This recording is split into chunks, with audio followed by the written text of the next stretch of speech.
जय हिंद दोस्तों। Welcome to my YouTube channel Lalan railway preparation में आपका स्वागत है। इस वीडियो में यूनिट 3 का पुस्तकालय वर्गीकरण या ज्ञान संगठन को देखेंगे। इंग्लिश में बोले तो लाइब्रेरी क्लासिफिकेशन या नॉलेज ऑर्गेनाइजेशन। इससे पहले यूनिट 3 का हमने 3 वीडियो बना चुके हैं। अगर जो आप लोग नहीं देखे हैं तो जाके प्लेलिस्ट में आप इसे देख सकते हैं। इससे पहले यूनिट 1 और यूनिट 2 का हमने सारा प्रश्न करा चुके हैं, जो कि बिहार में आने वाली 65+ वैकेंसी के लिए काफ़ी अति महत्वपूर्ण है। अब अगर जो आप वीडियो नहीं देखे हैं तो प्लेलिस्ट में जाके ज़रूर देखें। आज हम लोग 701 नंबर प्रश्न से शुरू करते हैं, तो आइए चलते हैं। प्रश्न संख्या 701 का रहा है कि 5 फंडामेंटल कैटेगरी के समय टाइम को माना जाता है।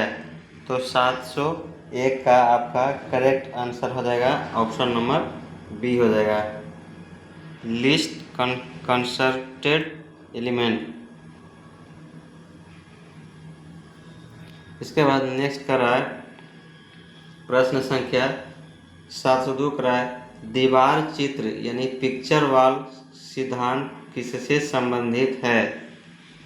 पिक्चर दीवार जो है, पिक्चर वॉल यानी कि दीवार चित्र सिद्धांत किससे संबंधित है। तो 702 का आपका करेक्ट आंसर हो जाएगा ऑप्शन नंबर डी हो जाएगा, फेसेट सीक्वेंस आपका correct answer option number D हो जाएगा। इसके बाद नेक्स्ट प्रश्न का रहा वह प्रक्रिया जिसके द्वारा एक पुस्तकालय पुनर्प्रसंस्करण के लिए सक्रिय यानी एक्टिव संग्रह की पहचान कर सकता है, वह क्या है। तो 703 का आपका करेक्ट आंसर हो जाएगा ऑप्शन नंबर सी हो जाएगा, प्रिंसिपल ऑफ ऑस्मोसिस आपका correct answer option number C हो जाएगा। इसके बाद 704 नंबर प्रश्न का रहा है इनमें से कौन सा पहलू अनुक्रम यानी फेसेट सीक्वेंस का सिद्धांत नहीं है। तो 704 का आपका correct answer option number A हो जाएगा, प्रिंसिपल ऑफ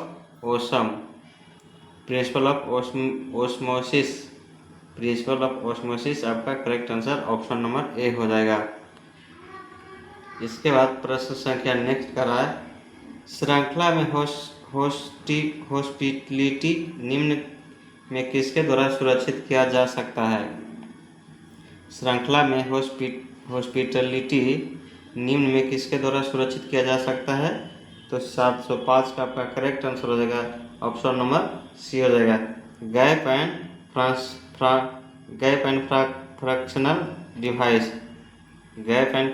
फ्रैक्शनल डिवाइस आपका correct answer option number C हो जाएगा। इसके बाद नेक्स्ट का रहा है प्रश्न संख्या 706 का रहा है इंट्राफेसेट फेज रिलेशन का उपयोग किसके बीच संबंध दर्शाने के लिए किया जाता है। तो 706 का आपका करेक्ट आंसर हो जाएगा ऑप्शन नंबर ए हो जाएगा, to isolate belonging to the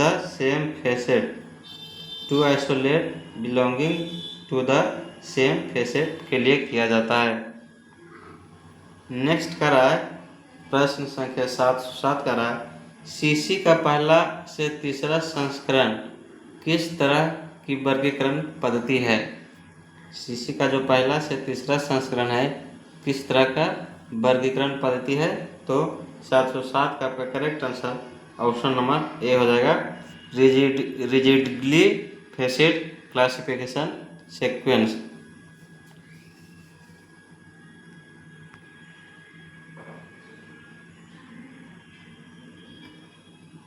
इसके बाद प्रश्न संख्या 708 का रहा सीसी का छठा संस्करण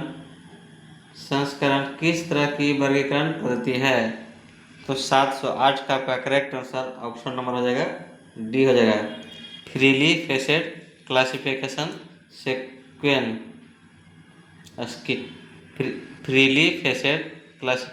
स्कीम हो जाएगा आपका correct answer option number D हो जाएगा। इसके बाद प्रश्न संख्या 709 का रहा, सीसी का 7वां संस्करण किस तरह की वर्गीकरण का पद्धति है? तो 709 का आपका करेक्ट आंसर हो जाएगा ऑप्शन नंबर डी हो जाएगा, fully freely facet classification scheme. Next का रहा, एक मूल विषय और एक या अधिक पृथक विचारों से बना विषय क्या कहलाता है? एक मूल विषय और एक या अधिक पृथक विचारों से बना विषय क्या कहलाता है? तो 310 का आपका करेक्ट आंसर हो जाएगा ऑप्शन नंबर सी हो जाएगा, कंपाउंड सब्जेक्ट। कंपाउंड सब्जेक्ट आपका option number C correct answer हो जाएगा। नेक्स्ट का रहा, यूडीसी में सभी प्रकार के चरण और पहलू संबंध यानी फेज रिलेशन को इंगित करने के लिए उपयोग किए जाने वाला चिन्ह क्या है? तो 7 से 11 का आपका करेक्ट आंसर हो जाएगा ऑप्शन नंबर बी, क्लोन हो जाएगा। Clone is the right answer हो जाएगा। इसके बाद नेक्स्ट प्रश्न का रहा, कॉमन आइसोलेट्स की अवधारणा किसके द्वारा दी गई थी? कॉमन आइसोलेट्स की अवधारणा किसके द्वारा दी गई थी? तो 712 का आपका correct answer option number C हो जाएगा, एस आर रंगनाथन द्वारा दिया गया था। बायोकेमिस्ट्री किस प्रकार के विषय निर्माण पद्धति से उत्पन्न विषय है? बायोकेमिस्ट्री जो है किस प्रकार के विषय निर्माण पद्धति से उत्पन्न विषय है? तो 713 का आपका करेक्ट आंसर हो जाएगा ऑप्शन नंबर डी हो जाएगा।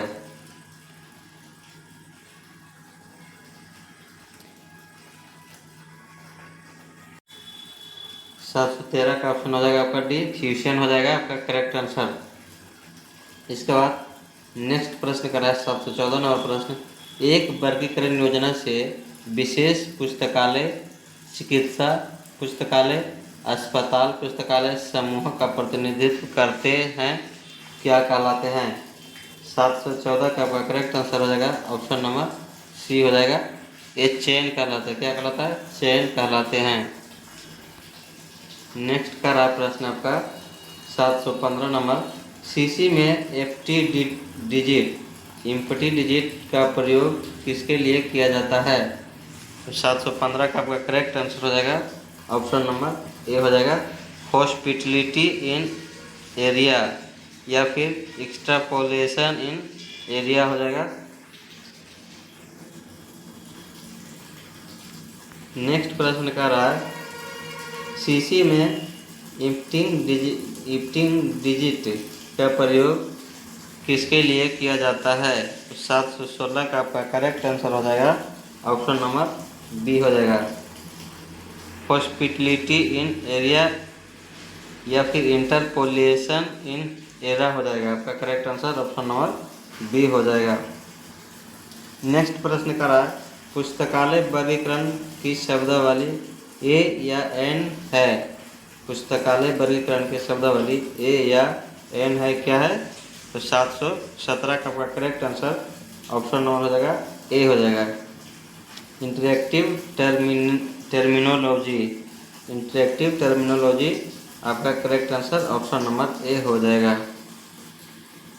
इसके बाद नेक्स्ट प्रश्न का रहा है, इसके बाद प्रश्न संख्या 718 का रहा है, माइक्रो डॉक्यूमेंट के लिए आवश्यक विस्तृत वर्गीकरण को क्या कहा जाता है? तो 718 का आपका करेक्ट आंसर हो जाएगा ऑप्शन नंबर डी हो जाएगा, डिप्थ क्लासिफिकेशन। डिप्थ क्लासिफिकेशन कहा जाता है माइक्रो डॉक्यूमेंट के लिए आवश्यक विस्तृत वर्गीकरण को क्या कहा जाता है? तो डिप्थ क्लासिफिकेशन कहा जाता है। नेक्स्ट का रहा है, किसी पुराने मुख्य वर्ग का पारंपरिक उपविभाजन क्या कहलाता है? किसी पुराने मुख्य वर्ग का पारंपरिक उपविभाजन क्या कहलाता है? तो 719 का आपका correct answer option number B हो जाएगा, कैनोनिकल क्लास कहलाता है। Canonical class is the right answer हो जाएगा। नेक्स्ट प्रश्न कर रहा है, किसी जटिल विषय का उसके घटक चरणों में विश्लेषण करने की प्रक्रिया को क्या कहा जाता है? तो 720 का आपका करेक्ट आंसर हो जाएगा ऑप्शन नंबर सी हो जाएगा, फेज एनालिसिस कहलाता है। क्या कहलाता है? Phase analysis is the right answer हो जाएगा। दोस्तों, अगर जो वीडियो मेरा अच्छा लगता है तो आप चैनल को सब्सक्राइब करें और वीडियो को लाइक करें और अपने दोस्तों के यहाँ ज़रूर शेयर करें। यह सभी प्रश्न जो है बिहार लाइब्रेरियन के लिए काफ़ी अति महत्वपूर्ण है। अगर जो आप बिहार लाइब्रेरियन की तैयारी करते हैं तो ये सभी प्रश्न को आपको ध्यान में ज़रूर रखना होगा। नेक्स्ट कर रहा है प्रश्न संख्या 721 का रहा है, समान विशेषताओं के आधार पर आइसोलेट्स का समूह क्या कहलाता है? 721 का आपका करेक्ट आंसर हो जाएगा ऑप्शन नंबर डी हो जाएगा, फेसेट कहलाता है। फेसेट कहलाता है क्या? Correct answer option number D facet हो जाएगा। किसी एरे में व्यापक समूह को व्यवस्थित किया जाता है। अरे किसी एरे में व्यापक समूह को व्यवस्थित किया जाता है, क्या कहलाता है? तो 722 का आपका करेक्ट आंसर हो जाएगा ऑप्शन नंबर सी हो जाएगा, फिलियोट्री सीक्वेंस कहलाता है। Option number C is the right answer हो जाएगा। नेक्स्ट का रहा है, दशा संबंध से संबंधित लेवल है। दशा संबंध से संबंधित लेवल क्या है? तो 723 का आपका करेक्ट आंसर हो जाएगा ऑप्शन नंबर डी हो जाएगा, ऑल ऑफ द एबव हो जाएगा, यानी सब्जेक्ट लेवल, फेसेट लेवल और एरे लेवल आपका करेक्ट आंसर सभी हो जाएगा। नेक्स्ट प्रश्न का रहा है, वर्गीकरण की योजना में वर्गों या क्रमबद्ध पृथक्करणों को दर्शाने के लिए उपयोग की जाने वाली शब्दों की प्रणाली को क्या कहा जाता है? तो 724 का आपका करेक्ट आंसर हो जाएगा ऑप्शन नंबर बी हो जाएगा, टर्मिनोलॉजी कहलाता है। क्या कहलाता है? टर्मिनोलॉजी कहलाता है। नेक्स्ट प्रश्न का रहा है, अंकन प्रणाली में किसी भी संख्या को किसके द्वारा दर्शाया जाता है? अंकन प्रणाली में किसी भी संख्या को किसके द्वारा दर्शाया जाता है? तो 725 का आपका करेक्ट आंसर हो जाएगा ऑप्शन नंबर बी हो जाएगा, नोनेशन के द्वारा। किसके द्वारा? नोनेशन के द्वारा दर्शाया जाता है। ऑप्शन नंबर बी आपका राइट आंसर हो जाएगा। नेक्स्ट प्रश्न का रहा है, वर्गीकरण योजना में निकट संबंधित विषयों को निकट में रखना क्या कहलाता है? कह रहा प्रश्न की वर्गीकरण योजना में निकट संबंधित विषय को निकट में रखना क्या कहलाता है? तो 726 का आपका करेक्ट आंसर हो जाएगा ऑप्शन नंबर डी, फिलियोट्री सीक्वेंस कराता है। फिलियोट्री सीक्वेंस आपका राइट आंसर हो जाएगा। नेक्स्ट प्रश्न करा है, वर्गीकरण का गतिशील सिद्धांत किसने विकसित किया था? वर्गीकरण का जो गतिशील सिद्धांत है किसके द्वारा विकसित किया गया था? तो 727 का correct answer option number D हो जाएगा, Ranganathan and his association. Option number D आपका करेक्ट आंसर हो जाएगा। नेक्स्ट प्रश्न का रहा है, प्रश्न संख्या 728 का रहा है, प्रथम वर्गीकरणकर्ता यानी क्लासिफिकेशनिस्ट किसे माना जाता है? तो 728 का आपका correct answer option number C हो जाएगा, इसी रिचर्डसन को। E C Richardson is the right answer हो जाएगा। नेक्स्ट प्रश्न का रहा है, पुस्तकालय वर्गीकरण का व्याकरण आचार्य यानी ग्रामरियन किसे माना जाता है? कह रहा है पुस्तकालय वर्गीकरण का व्याकरण आचार्य किसे माना जाता है? तो 729 का आपका करेक्ट आंसर हो जाएगा ऑप्शन नंबर बी हो जाएगा, WC श्रेयर्स आपका करेक्ट आंसर हो जाएगा। नेक्स्ट प्रश्न का रहा है, किसने कहा कि सभी वर्गीकरणों को दो समूहों अर्थात यांत्रिक और भौतिक में व्यवस्थित किया जा सकता है? 730 का आपका करेक्ट आंसर हो जाएगा ऑप्शन नंबर बी हो जाएगा, हमले हो जाएगा, हम हल में आपका करेक्ट आंसर।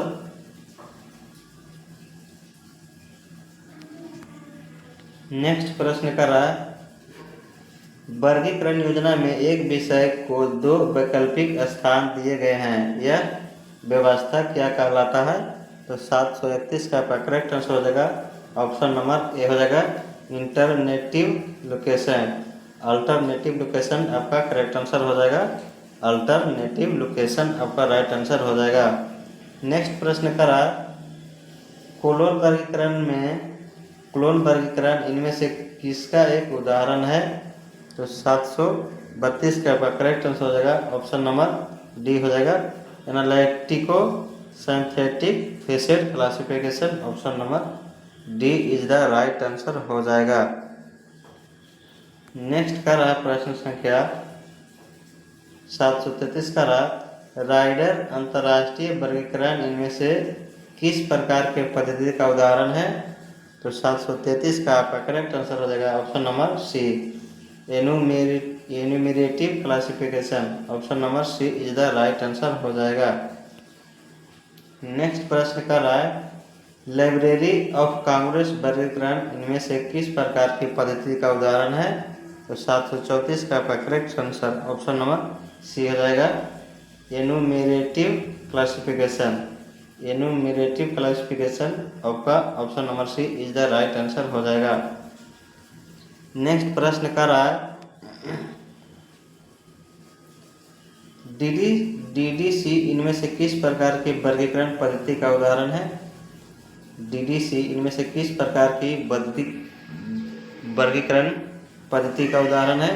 तो 735 का आपका करेक्ट आंसर हो जाएगा ऑप्शन नंबर डी हो जाएगा ऑलमोस्ट एन्यूमरेटिव क्लासिफिकेशन। नेक्स्ट कर रहा है प्रश्न संख्या 736 कर रहा है, 2 या 2 से अधिक विषय और आइसोलेट विचारों को एक साथ जोड़ना किस प्रकार की विषय निर्माण पद्धति है? कह रहा है 2 या 2 से अधिक विषयों और आइसोलेट विचारों को एक साथ जोड़ना किस प्रकार की विषय निर्माण पद्धति है? तो 736 का आपका करेक्ट आंसर हो जाएगा ऑप्शन नंबर बी हो जाएगा लूज असेंबलेज हो जाएगा। लूज असेंबलेज आपका right answer option number B हो जाएगा। नेक्स्ट प्रश्न का रहा है, विषयों की संरचना के प्रति रंगनाथन का दृष्टिकोण डैश पर आधारित है? तो 737 का आपका करेक्ट आंसर हो जाएगा ऑप्शन नंबर ए हो जाएगा। Option A is the right answer हो जाएगा पोस्टुलेशनल अप्रोच हो जाएगा। पोस्टुलेशनल अप्रोच आपका right answer option number A हो जाएगा। नेक्स्ट करा अभिव्यंजक शीर्षक जिसे यह भी कहा जाता है, अभिव्यंजक शीर्षक को और क्या कहा जाता है? तो 738 का आपका correct answer option number B हो जाएगा फुल टाइटल कहा जाता है। क्या कहा जाता है? तो full title is the right answer option number B हो जाएगा। नेक्स्ट करा संबंधित विचारों की व्यवस्था को समाहित करते हुए संपूर्ण विषय का केंद्रीय भाग कौन सा है? तो 739 का आपका करेक्ट आंसर हो जाएगा ऑप्शन नंबर डी हो जाएगा personality. Personality is the right answer option number D हो जाएगा। जो नेक्स्ट करा जो किसी विषय का एक पहलू है क्या कहलाता है? जो किसी विषय का एक पहलू है क्या कहलाता है? तो 740 का आपका करेक्ट आंसर ऑप्शन नंबर हो जाएगा ए हो जाएगा फेसेट कहलाता है। क्या कहलाता है? Facet is the right answer हो जाएगा। नेक्स्ट प्रश्न कर रहा है प्रश्न संख्या 741, जो विषय 2 या 2 से अधिक विषयों के मेल से बनता है उसे क्या कहा जाता है? 2 या 2 से अधिक विषयों के मेल से जो बनता है उसे क्या कहा जाता है? तो 741 का राइट आंसर ऑप्शन नंबर हो जाएगा सी कम्प्लेक्स सब्जेक्ट उसे बोला जाता है। Complex subject is the right answer option number C हो जाएगा। साथियों वीडियो अगर जो अच्छा लगता है तो उसे लाइक करें और चैनल को सब्सक्राइब करें, हमसे जुड़े रहें। बिहार में आने वाले लाइब्रेरियन के लिए आपको सारा प्रश्न यहाँ से मिल जाएगा। तो हमारे साथ वीडियो में बने रहें और मेरा चैनल को सब्सक्राइब करें और शेयर ज़रूर करें, वीडियो को लाइक करें। नेक्स्ट कर रहा है प्रश्न संख्या 742।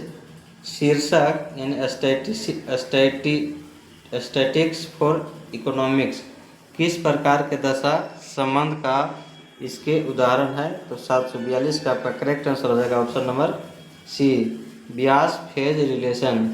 Beas phase relation is the right answer, option number C हो जाएगा।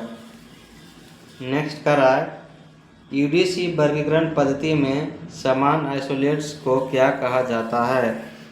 तो 743 का आपका राइट आंसर हो जाएगा ऑप्शन नंबर ए हो जाएगा, लग्जरी टेबल्स कहा जाता है। Luxury tables is the right answer, option number A हो जाएगा। नेक्स्ट करा सीसी वर्गीकरण पद्धति में बिब्लियोग्राफी कॉनकॉर्डियंस टेल एटलस कुछ एशियाई है जो किसके पहले लागू होता है? तो 744 का राइट आंसर हो जाएगा option number B, space facet in the class number. Space facet in the class number right answer हो जाएगा ऑप्शन नंबर बी। नेक्स्ट प्रश्न कर रहा है प्रश्न संख्या 745। यूडीसी में फॉर्म यानी स्वरूप के समान सहायक को एक कनेक्टिंग प्रतीक के साथ कोष्ठक में रखा गया है, उसे क्या कहते हैं? तो इसका राइट आंसर हो जाएगा ऑप्शन नंबर ए हो जाएगा, double inverted comma is the right answer हो जाएगा। नेक्स्ट प्रश्न का रहा टीडीसी के 21वें संस्करण जो कि 1996 में प्रकाशित हुआ था पर आधारित इलेक्ट्रॉनिक संस्करण किस नाम से जाना जाता है? तो 746 का हो जाएगा ऑप्शन नंबर डी हो जाएगा, Dewey for Windows. Dewey for Windows is the right answer, option number D हो जाएगा। नेक्स्ट प्रश्न का रहा डीडीसी के 22वें संस्करण जो कि 2003 पर आधारित वर्तमान इलेक्ट्रॉनिक संस्करण जो कि ऑनलाइन उपलब्ध है किस नाम से जाना जाता है? 747 का करेक्ट आंसर हो जाएगा option number D, web डीवे। Web डीवे is the right answer हो जाएगा ऑप्शन नंबर डी। नेक्स्ट प्रश्न करा वर्तमान में यूडीसी के रख रखाव एवं अद्यतनीकरण की जिम्मेवारी किसकी है? तो हो जाएगा 748 का आपका राइट आंसर हो जाएगा ऑप्शन नंबर डी हो जाएगा, UDC consortium. UDC consortium is the right answer, option number D हो जाएगा। नेक्स्ट प्रश्न करा 1951 में एस.आर. रंगनाथन ने इनमें से किस संस्था की स्थापना की थी? 1951 में रंगनाथन द्वारा कौन सी संस्था की स्थापना किया गया था? तो 749 का राइट आंसर हो जाएगा option number B, LRC। LRC is the right answer, option number B हो जाएगा। और आज का ये लास्ट क्वेश्चन है एड टू डिवाइस इनमें से किस पद्धति का एक सिंथेटिक डिवाइस है? तो 750 का आपका राइट आंसर हो जाएगा ऑप्शन नंबर डी हो जाएगा, DDC is the right answer. साथियों प्रश्न संख्या 751 आप लोगों को बताना है मैं सेमोर DDC में संपादक बनी और मैं अपनी 1921 मृत्यु तक बनी रही, इसकी जो है कब बनी थी इसको आप लोगों को कमेंट में बताना है। और साथियों अगर जो मेरा वीडियो अच्छा लगता है आपको तो चैनल को सब्सक्राइब करें, वीडियो को लाइक करें और अपने साथी के यहाँ शेयर ज़रूर करें। बिहार में आने वाली वैकेंसी के लिए ये सारे प्रश्न काफ़ी महत्वपूर्ण है जो कि 6500 प्लस लाइब्रेरी की वाली कभी भी आ सकता है। तो आप लोग हमारे चैनल से बने रहें और चैनल को सब्सक्राइब करें, वीडियो को लाइक करें। धन्यवाद।